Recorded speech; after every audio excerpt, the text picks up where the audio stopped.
Puntualizando lo visto al final de esta primera sesión de introducción a los métodos automatizados, jamás se debería procesar cepas a partir de primocultivo para pruebas de identificación o susceptibilidad antimicrobiana. Siempre se deberá aislar cada uno de los microorganismos presentes en el primocultivo de acuerdo a sus características de crecimiento en el medio de cultivo y solo a partir del segundo cultivo se deberá empezar con cualquier proceso de los antes mencionados.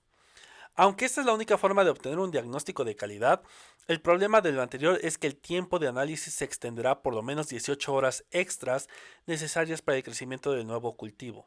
Sumado al anterior, existen bacterias en el primo cultivo que pueden aparecer en tiempos mayores a las 48 horas y que son de relevancia clínica. Para evidenciar lo anterior, les compartiremos dos de las experiencias que consideramos altamente relevantes que fueron detectadas durante el año 2024. En el primero les platicaremos acerca de un brote por Klebsiella oxytoca. A finales del año 2024 se presentó un aumento típico de infecciones del torrente sanguíneo en neonatos a los que se les administró solución de nutrición parenteral en diferentes unidades médicas de Estado de México, Michoacán y Guanajuato. En total fueron enviadas al INDRE 33 muestras sospechosas de corresponder al brote, de las cuales 26 fueron identificadas en los laboratorios locales como Klebsiella oxytoca, 5 como Enterobacter cloacae y una como Klebsiella pneumoniae. Sin embargo, dos muestras identificadas como Klebsiella oxytoca fueron identificadas en el INDRE como Enterobacter cloacae. Una identificada como Enterobacter cloacae resultó Klebsiella oxytoca y la Klebsiella pneumoniae finalmente fue Klebsiella oxytoca. Pero la pregunta era, ¿cómo dos microorganismos tan diferentes bioquímicamente, hablando de Klebsiella oxytoca y Enterobacter cloacae, podían ser confundidos por los laboratorios locales? Parecía casi imposible de creer. Para disipar la duda a cualquier posible error, las muestras se procesaron hasta 3 veces obteniendo siempre el mismo resultado. Y entonces nos llegó la muestra que fue aclaratoria para el caso y cuyo primo cultivo aparece en pantalla. Existen de forma general 4 técnicas por las cuales se puede obtener un cultivo puro a partir de una muestra clínica. El primero es el método de estriado en placa. El segundo, el método de vaciado en placa. Método de dispersión en placa y finalmente el método de aislamiento de células individuales. De los anteriores, el más ampliamente usado por la practicidad y eficacia sigue siendo el método de estriado en placa. Este método fue desarrollado por Loeffler y Gaffkey en el laboratorio de Robert Koch. Se basa en la dilución continua de los microorganismos durante el estriado, originando eventualmente la separación de células individuales o unidades mínimas, por lo que dependerá de la separación espacial entre las células individuales. Como es bien sabido, en este método se emplea una asa bacteriológica que puede ser estéril o que puede ser esterilizada al fuego hasta llegar al rojo vivo. La muestra problema es transferida con ayuda del asa a un extremo de la placa con agar. Posteriormente, se realiza un estriado por toda la placa siguiendo un patrón que busca maximizar el área de arrastre del área sobre el agar. Entre mayor sea la superficie estriada, mayor será la dilución obtenida del microorganismo y por lo tanto el espacio entre las células individuales. Posteriormente, las placas se incuban a la temperatura óptima en incubadora. Estas células formarán colonias aisladas en el medio de cultivo, que serán seleccionadas nuevamente con un asa estéril y llevadas a un medio de cultivo fresco para su propagación y posterior análisis. Las colonias aisladas deberán ser observadas cuidadosamente para detectar cualquier diferencia en morfología colonial que incluye los aspectos mostrados en las tablas que aparecieron previamente en esta sesión durante la parte 1. Si se detectan dos o más tipos de morfología colonial, deberán aislarse cada uno por separado para su análisis. A menos que en el cultivo solo se observe una sola morfología colonial, nunca se debería correr pruebas de identificación o antibiograma a partir de este cultivo. La observación en búsqueda de diferentes morfologías coloniales debe ser sumamente minuciosa, observando los resultados en diferentes medios de cultivo, condiciones de luz y revisando la consistencia con el asa bacteriológica al momento de la resiembra.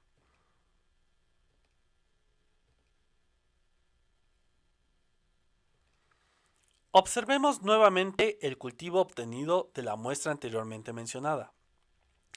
A simple vista podría parecer que es un cultivo puro, pero si ponemos más atención podremos distinguir colonias de aproximadamente 1 milímetro blanquecinas opacas.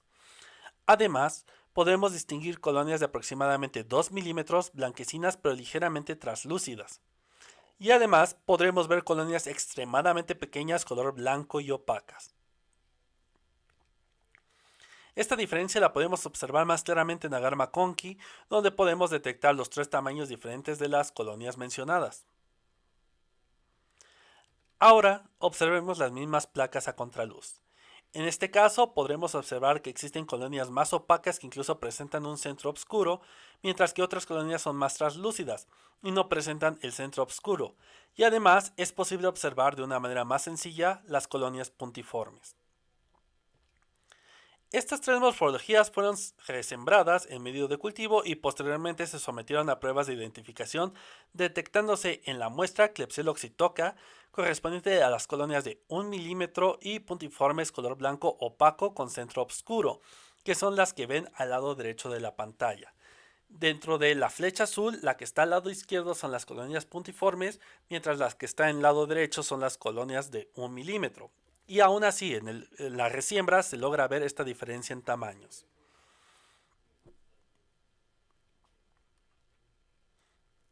Por el otro lado, vemos al Enterobacter cloacae, que son las colonias de 2 milímetros, blancas, semitransparentes.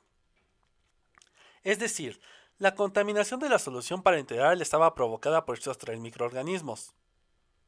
Pero si es Klebsiella oxytoca y Enterobacter cloacae, ¿por qué decimos que tres microorganismos y solo son dos? Porque en este caso la diferencia de tamaño en las colonias es de relevancia, ya que aunque ambas morfologías correspondían a Klebsiella oxytoca, no se trataban de la misma cepa, ya que las colonias grandes tenían un perfil de susceptibilidad y resistencia antimicrobiana diferentes al de las colonias pequeñas. Podemos ver que las colonias pequeñas presentan una sinergia entre cefalosporinas y amoxicilina clavulanato, característico de aquellas cepas productoras de beta-lactamasa de espectro extendido, mientras que las colonias grandes muestran halos de inhibición grandes correspondientes a una cepa sensible.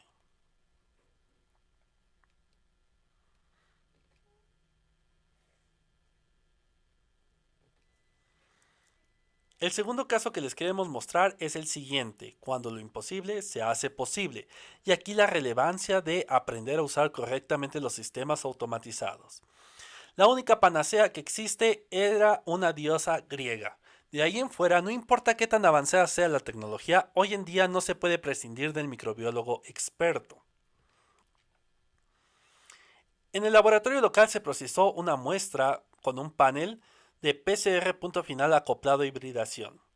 El panel identifica Staphylococcus coagulasa negativo, Staphylococcus aureus, Enterococos, Streptococcus pneumoniae, Streptococcus agalactiae, Streptococcus pyogenes, Listeria monocytogenes, Pseudomonas aeruginosa, Acinetobacter baumannii, Stenotrophomonas maltophila, Escherichia coli, Klebsiella pneumoniae, Serratia marcescens, o algunas otras Enterobacteriaceae, Proteus, Morganella morgani, Neisseria meningitidis, Candida albicans y Staphylococcus.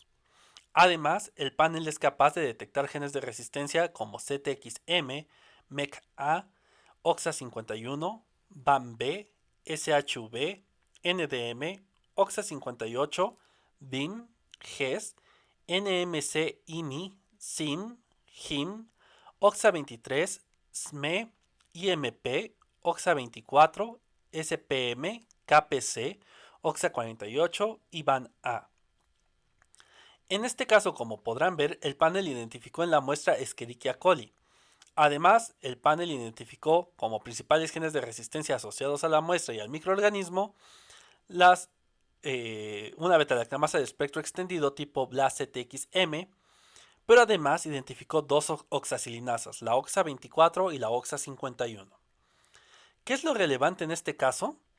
Que la OXA24 es un gen presente en Acinetobacter baumannii que confiere resistencia a carbapenémicos en este género.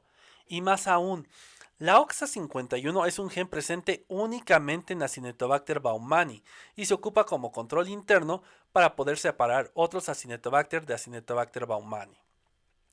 Lo anterior nos lleva a pensar que la muestra contenía una mezcla de por lo menos dos microorganismos, donde uno correspondía a Escherichia coli productora de Blé, que a menos que se evidencie con otro mecanismo, sería sensible a carbapenémicos. El segundo microorganismo es Acinetobacter baumannii, productora de OXA24, 24 resistente a carbapenémicos, cuyo tratamiento sería mucho más retador y por lo tanto el que más importa para el paciente. El mismo laboratorio obtuvo el antibiograma para Escherichia coli que se muestra en el lado izquierdo de la pantalla. La presencia de Blé en Escherichia coli no debería afectar a los carbapenémicos. Sin embargo, en este informe vemos resistencia a ertapenem, lo que nos haría suponer que la muestra procesada tenía la mezcla anteriormente mencionada, atribuyendo la resistencia a ertapenem de la presencia de la Acinetobacter baumannii, pero en muy baja cantidad. Sin embargo, lo anterior evidencia que el antibiograma mostrado es una suma de la resistencia de ambos microorganismos que no representa a ninguno de los dos con exactitud, por lo cual no sería útil el informe para un tratamiento adecuado.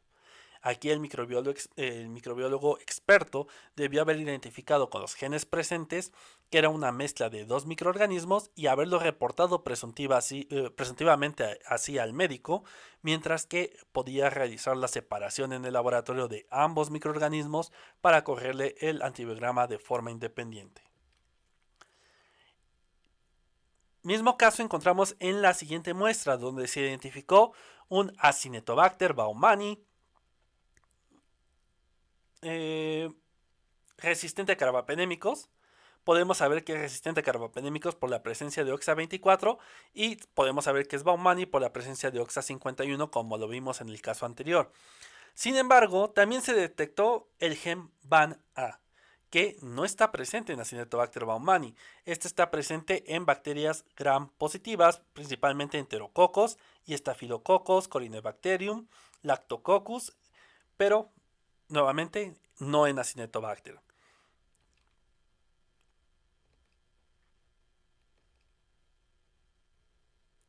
En este caso, tanto el Acinetobacter baumannii como el gram positivo resistente a vancomicina son de importancia para el tratamiento clínico del paciente y ambos deberían haber sido reportados presuntivamente al médico para establecer el tratamiento para el paciente. Una vez comprendida la importancia de la obtención de un cultivo puro antes de proceder a cualquier análisis extra, pasaremos a las pruebas de identificación y susceptibilidad. En este caso, identificación microbiológica. La identificación bacteriana está fundamentada en una de las 5 tecnologías o combinaciones de ellas que incluyen reacciones ácido-base o basadas en pH que requieren entre 15 y 24 horas de incubación, reacciones basadas en enzimas que requieren entre 2 y 4 horas de incubación, uso de fuentes de carbono, detección visual de crecimiento bacteriano o detección de proteínas o ácidos grasos volátiles o no volátiles por medio de cromatografía o espectrometría. En las reacciones ácido-base o basadas en pH, una prueba positiva se detecta por el cambio de color en uno o más indicadores de pH o por la formación de un compuesto derivado.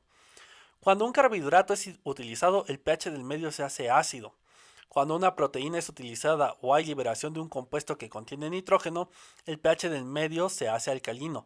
Y cualquiera de estas dos reacciones se puede emplear para evidenciar la efectividad o no de un antimicrobiano, ya que si el antimicrobiano es útil, el microorganismo morirá y entonces no podrá usar ni el carbohidrato ni la proteína, y no habrá cambio de pH en el medio ni de coloración.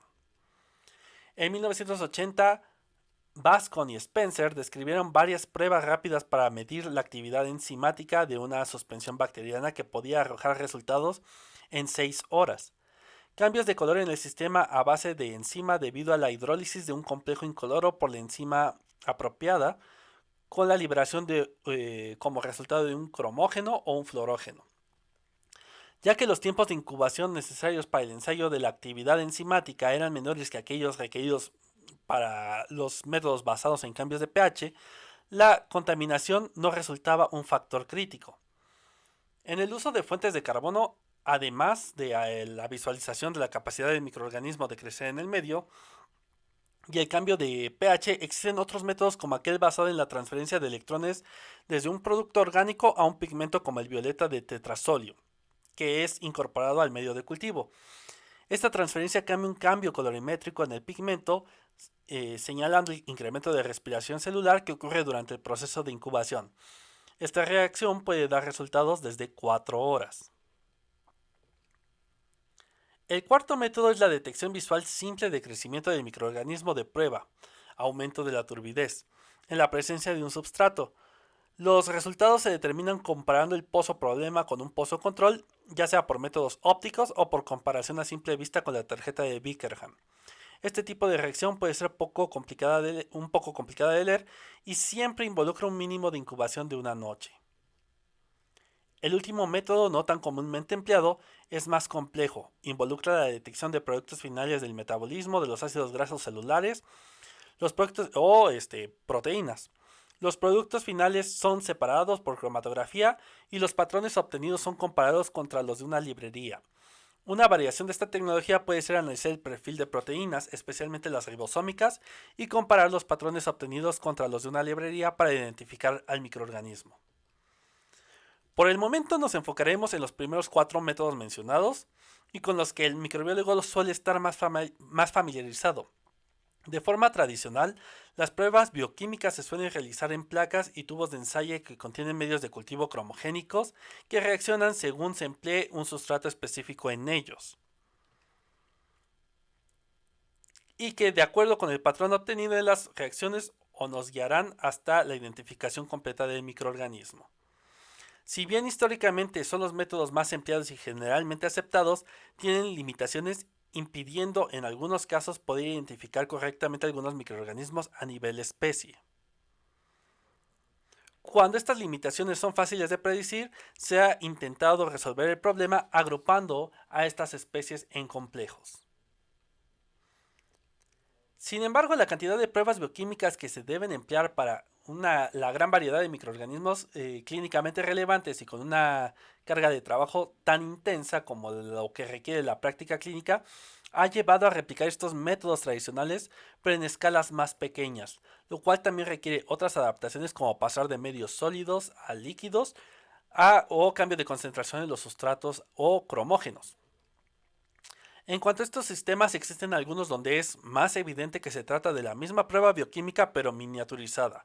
Por ejemplo, el sistema API, que requiere de una lectura visual como las pruebas bioquímicas tradicionales, o el sistema Microscan, que se puede leer de forma visual pero que actualmente también está acoplado a un sistema óptico que puede hacer la lectura automatizada. Y estas mismas pruebas se pueden miniaturizar aún más para obtener paneles como las tarjetas Vitek o el panel Phoenix, que contienen ventanas a través de las cuales el sistema óptico realiza las mediciones de cambios de color o presencia de turbidez en cada compartimiento. Cada una de las lecturas de las pruebas será registrada por el equipo en un formato positivo o negativo o binario y agrupará los resultados de las pruebas para obtener un número de cada grupo. La secuencia de todos los números obtenidos se denominará bionúmero y este se comparará contra los bionúmeros disponibles en una biblioteca para obtener la identificación final del microorganismo. Por ejemplo, en el siguiente resultado de Vitek, antes de pasar al análisis del resultado de Vitek, veremos que todas las pruebas disponibles que tiene este sistema aparecen en la tabla del lado izquierdo de su pantalla. Y del lado derecho veremos una tarjeta del sistema Vitek que contiene 64 casillas. No todas ellas están siendo usadas, sino que es un sistema genérico que al que se le pueden integrar diferentes sustratos dependiendo el tipo de bacteria que se vaya a analizar. Por lo tanto, no todas las casillas tendrán una reacción positiva. Para cada microorganismo o para cada tarjeta, y aquí es donde toma relevante importancia la tinción de Gram, deberemos elegir el panel a utilizar. Por ejemplo, en el caso de Gram negativos, vemos que la tarjeta contiene 64 reacciones, pero también podemos ver que hay algunos pozos saltados, que son los que no contienen la reacción. Estas son las bioquímicas necesarias para poder identificar a una bacteria gram negativo, con un tiempo aproximado de análisis de 10 horas. Para las gram positivas disminuye la cantidad de pruebas bioquímicas a realizar. Nuevamente vemos que los pozos están identificados hasta el número 64, pero ahora vemos aún más números de celdas saltadas, que son los que aparecen en color azul. Para la determinación de un gram positivo necesitaremos un tiempo de 8 horas de procesamiento en el sistema Vitek. Para Neisseria y Haemophilus se necesitan aún menos reacciones bioquímicas para identificar, que ahora son los que están marcados en color rojo en la tarjeta que ven en la pantalla, y para este requeriremos 6 horas por lo menos para identificar el microorganismo. Pasemos a uno de los informes que nos emite el equipo. Vamos a ampliar solamente una parte de este reporte para hacer ese énfasis de que los resultados se registran en forma binaria, ya sea positivo o negativo, o 1 y 0, y va a agrupar el sistema, las pruebas en forma de triadas. En este caso Vitek lo hace en forma de triadas. Lo voy a amplificar. La primera triada incluiría las pruebas APA, ADO y PIR-A. La segunda triada incluiría las pruebas LARL, DCEL y BGAL. Y de esa forma continuaríamos con el resto de los resultados que ha emitido el sistema automatizado. Voy a concentrarme solamente en uno. Si las pruebas fueran todas positivas para esta primera tríada, se les asignaría de forma consecutiva el valor de 1, 2 y 4 respectivamente. Mientras que si son negativas se les asignará el valor como 0. Después cada triplete se realizará la suma de los valores obtenidos y estos serán los que formen parte del bionúmero. En este primer caso, si regresamos al informe original que regresó el sistema y asignando los números como se mencionó, ya que APA es positiva, ADO negativo y PIR-A negativo, si lo transformamos a números quedaría como 1, 0, 0. Haciendo la suma, esto nos daría como resultado el número 1. Este será el primer número que aparezca en el bionúmero.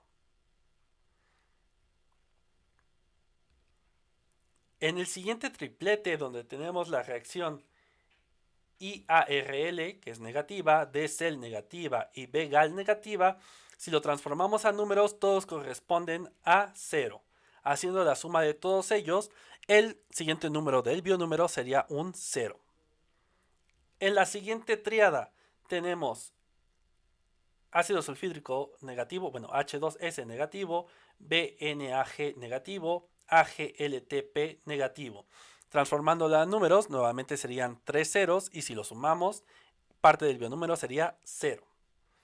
En la cuarta triada correspondiente a DGLU, GGT y OFF con resultado negativo, positivo, negativo respectivamente, si lo transformamos a números sería 0, 2, 0. Haciendo la suma de estos números, el siguiente número en el bionúmero será el número 2. Si continúa con el ejercicio, obtendrá finalmente el número 1, 0, 0, 2, 1, 0, 3, 0, 0, 0, 5, 4, 0, 0, 2, 0. Número que a su vez encontrará en el informe y el cual se compara con una base de datos para saber que el microorganismo implicado es Stenotrophomonas maltophilia con un 99% de probabilidad. La probabilidad se puede modificar cuando la cepa muestra reacciones variables para algunas pruebas bioquímicas o incluso la probabilidad puede ser extremadamente baja o cambiar por completo la identificación cuando el resultado de las pruebas bioquímicas está dado por las características de dos microorganismos diferentes, provenientes de un cultivo no purificado que ha sido introducido a un método automatizado.